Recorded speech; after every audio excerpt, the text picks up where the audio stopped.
Hi, this is Trey Pass. Welcome to my review of Titans Season 2, Episode 2, entitled Rose. This review is going to have spoilers, obviously. Okay, this episode kind of takes place a couple of months removed from the last episode, Episode 1.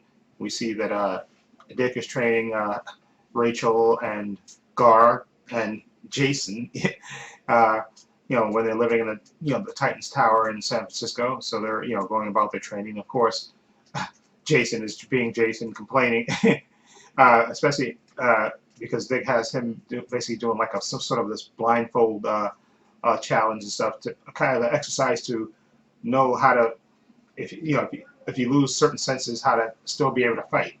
And but of course, Jason gives him pushback and stuff.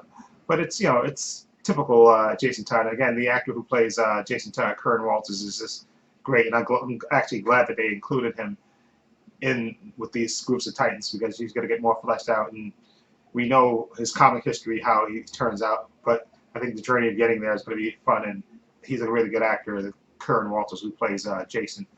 Anyway, we also check in with other certain Titans and ex-Titans characters. We also see Don and Hank.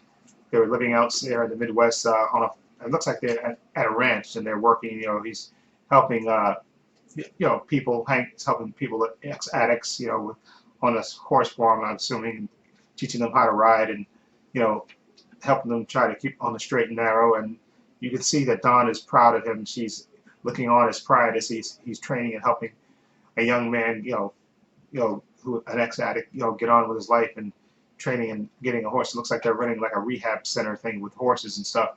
And it looks like they're settled into their life and they're comfortable with it. And it looks like they're really having a good time. And we also check in with Corey and and Donna. They're apparently in Chicago, and they're staking out, looking for Shimmer, an ex-Fearsome Five member.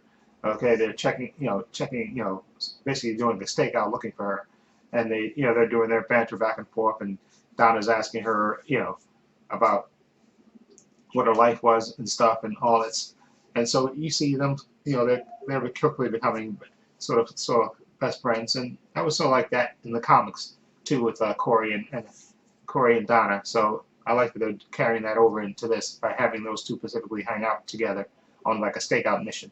And also we get a nice reveal of a nice villain in this movie.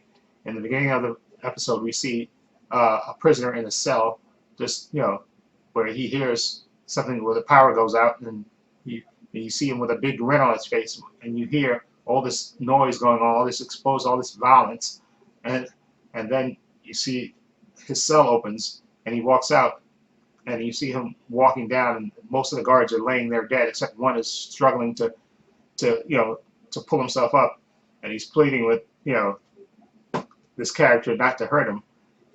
And then you see this character like sucks the light out of him literally, and then we find out, of course, this is Dr. Light, and apparently somebody broke him out of prison. Okay, went to a lot of trouble breaking him out of prison. Who that someone is, they don't tell us, but I'm assuming this is Deathstroke. And I'll tell you my reason that towards the end why I think it's Deathstroke who broke him out of prison. Okay, and then we also uh, check in with a character named Rose. We see her speeding down the road, the cops in hot pursuit of her, and she crashes the car, and she comes out, and she basically, the Titans are watching this on TV, and she takes out a lot of cops, and then you see her make this incredible leap across from one building to the next, and she crashes through the window, and of course Dick sees it, and his motor runs up, and you see him. He tells everybody Titans stay here, and he goes out, and we think he's going out to find her, to find out who this character is, and then we also flash back to Don and Hank at the ranch, and they're talking more about their life and stuff, and how Hank settled in, and like this is, he's really found his way and stuff, and Dawn is saying, she's happy with him. She's happy that he's found a nice purpose and stuff, and they do the little romantic thing, and then later we find out when Hank wakes up and he finds that Dawn is not there, and we cut to another scene where we see this meth lab in this back of this garage, and you see all of a sudden that the lights go out, and this meth lab gets taken down, and we find out, of course, this is Dawn doing this. She actually went out without Hank and did her superhero thing and busted the dealers that were involved with the guy that they were rehabbing with later, early in the episode.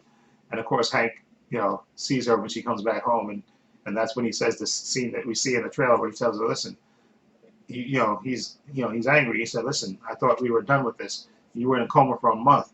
Okay, I thought, he said basically this is gotta be it because if you're going back to superhero life, I'm done. We're over." Okay, and then we hear a knock on the door, and we see the guy that they were training earlier, the rehab, and you see him coming to us, and he's trying to speak, but he can't speak, and then all of a sudden you see his eyes and his mouth light up, uh, just like the guard was earlier when Dr. Light was attacking him and sucking the life out of him. And Hank grabs Don and said, "We gotta go."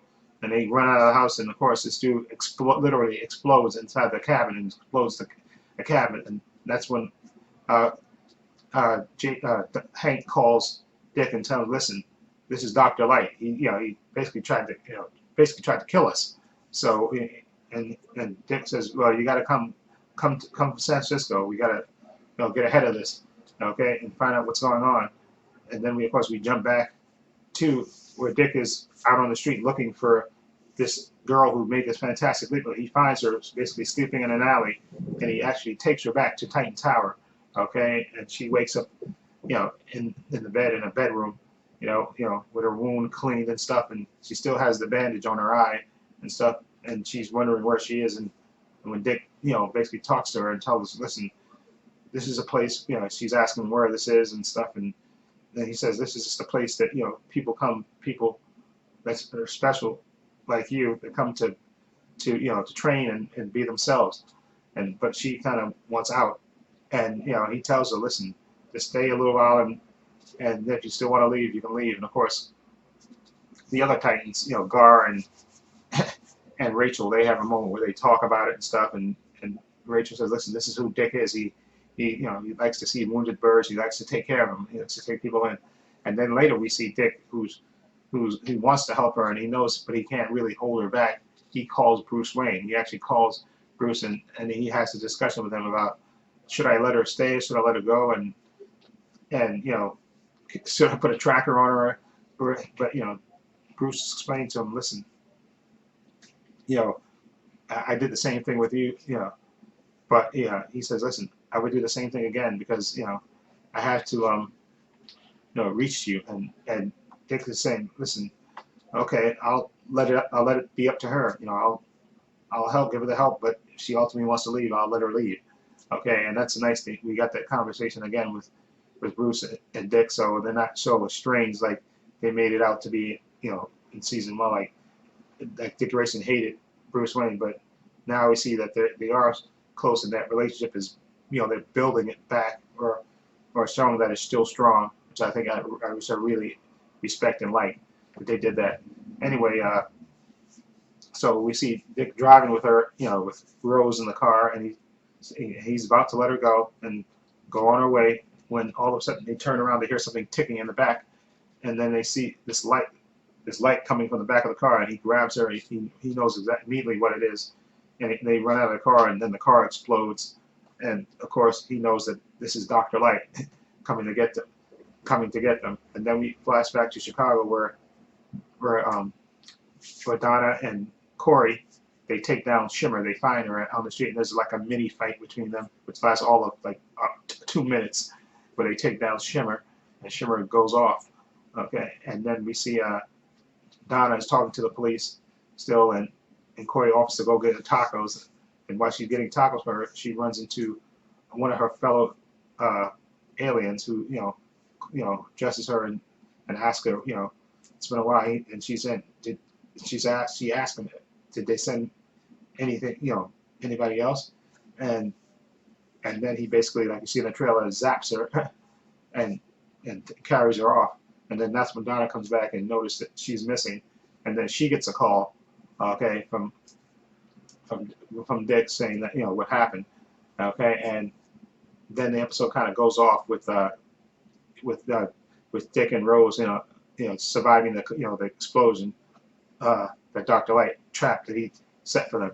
So now, and that's how the episode ended. So basically, what we have is Dr. Light being broken out of prison, okay, and basically attacking the Titans. Now, I think, of course, who's behind this? Definitely Deathstroke, trying to lure the Titans out and get them back together because they're all in separate places. And this is his, I think this has to be Deathstroke's plan to get them all back together in one place so he can attack them and finish them off. Okay, because I think we are going to find out in the flashbacks that either Aqualad got killed, or maybe he got seriously hurt by Deathstroke. But I think this is his plan to break. I think he's the one that broke out Deathstroke from prison.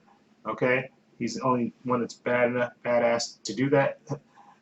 So I think he did this on purpose, and he probably told Dr. Light, go after the Titans and stuff, so we can so I can lure them back together, so I can finish them off. Now I don't know, the wild card in this thing is I don't know if Rose is down with it. She might be. Okay, I don't know if they're gonna make her an anti-hero, because we know in the comics his other son Jericho, he was part of the Titans. He's the one that was deaf, and he can look at you and inhabit your body and manipulate you. He was like the bad guy. He was like a bad guy, and I think his sister Ravager, I think she's more of an anti-hero in the comics, but I don't know if they might change it around for the TV show and make her be like Slade Wilson's inside man, like because he always has a plan.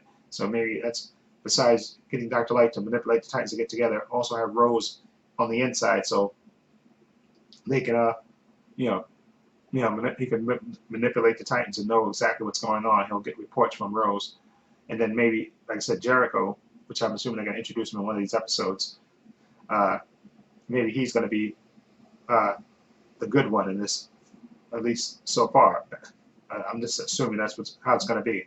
But they could always change it and stuff and make Jericho ultimately be the bad guy like he was in the comics. But I think they might make Rose the inside person, because I think there's a little bit too many Titans. So I think they may make her have the Terra part.